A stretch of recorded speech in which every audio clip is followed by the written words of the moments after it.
Здравейте, здравейте! Добре дошли в следващия епизод с колелата. И в този епизод ще правим колело. Още едно колело поредно. Ама това колело отзади ще си остава за мене вече, защото рама го бахтих с лаптоп. Не съм го продал, избахтих го с лаптоп. Защото рама ми стана малък вече. И ето и са всички части тук. Капли, спирачки, кормила, вилки. И от тук нататък вече ще преминавам на 27.5. И двете капли са ми 27.5. Скоростите са ми 11. 1, 2, 3, 4, 5, 6, 7, 8, 9, 10, 11. Само горната колко яко цъка. Дете Суис. Пък вилката е на RockShox Domain 200 мм, 27.5. Рамката е Round Synergy 2019 година, L размер. По-голяма е.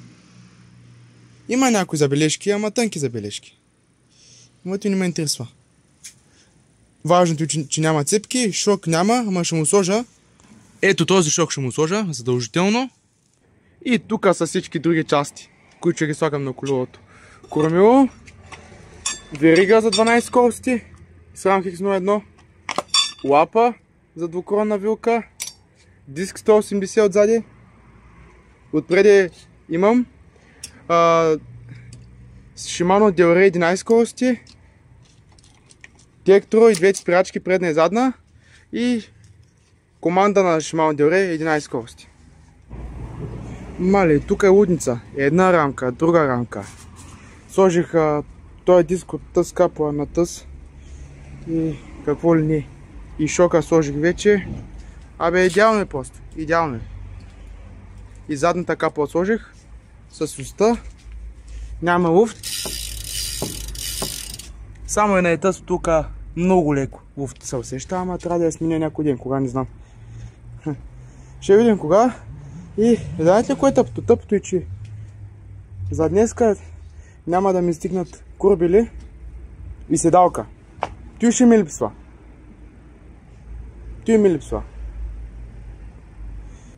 Как ще свърши тази работа?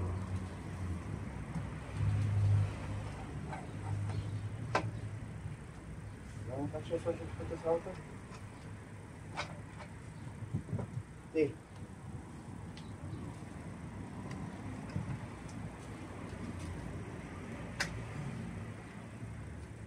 Така.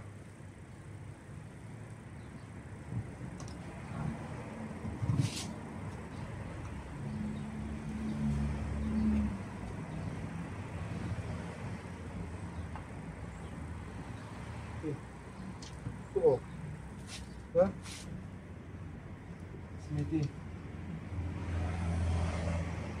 Тук го ставям.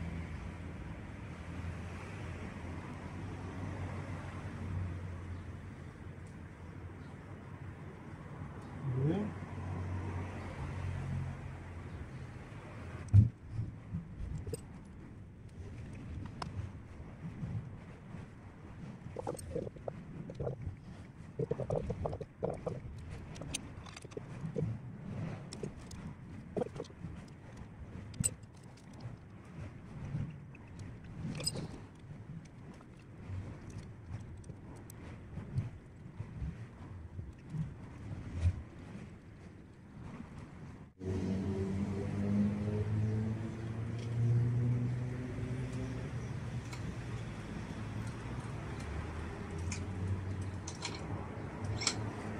И сега да слагаме гумата.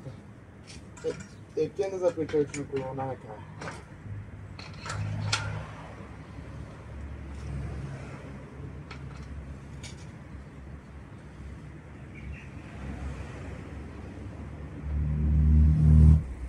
Ето и вече прилича на колело.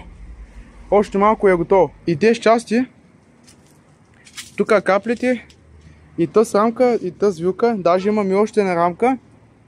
Тъс рамка не е цепена, мога ако искате да ги продам на части. Ами, почти съм готов с проекта. Седалка си намерих и колче.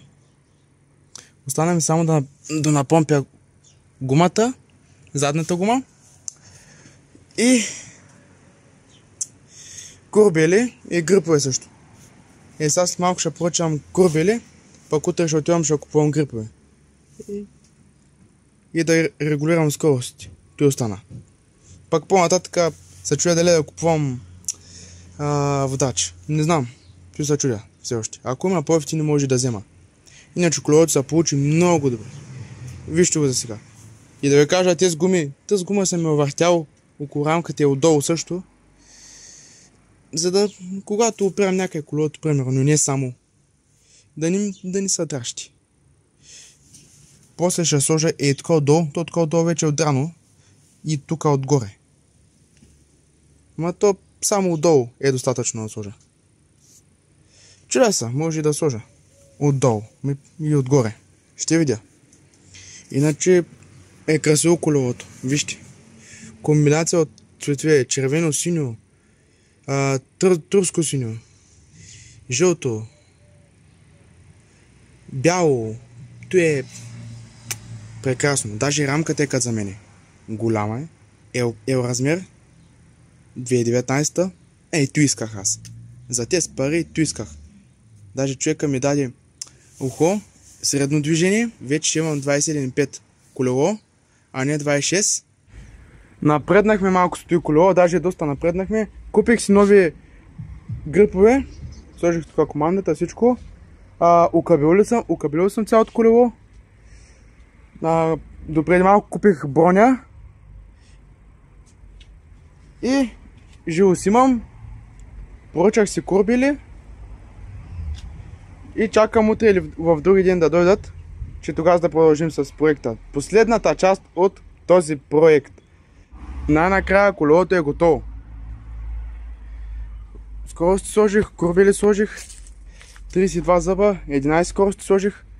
Направих го ендуро. Колелото с RockShox Domain двукронка и шок Fox X2. Бас майката. Това много добре. Доволен съм. Лесно се върти. Какво да ви кажа, идеално е. Идеално се получи този път. Идеално се получи. 11 скорости. С шимално делре. И това ще е края на видеото. Ако ви беше харесало, знаете какво да правите. И ако съм ви отучил от телефоните, ако съм ви направил навик да карате колела, пишете ми долу в коментарите, че съм го направил и че съм помогнал. Аз заради това правя и проектите, и заради това правя видеята с колелата. Изпотил съм се бая. Допреди се изпотих бая, сега изсъхнах. И карайте колело, махайте ги тези телефони. Чао!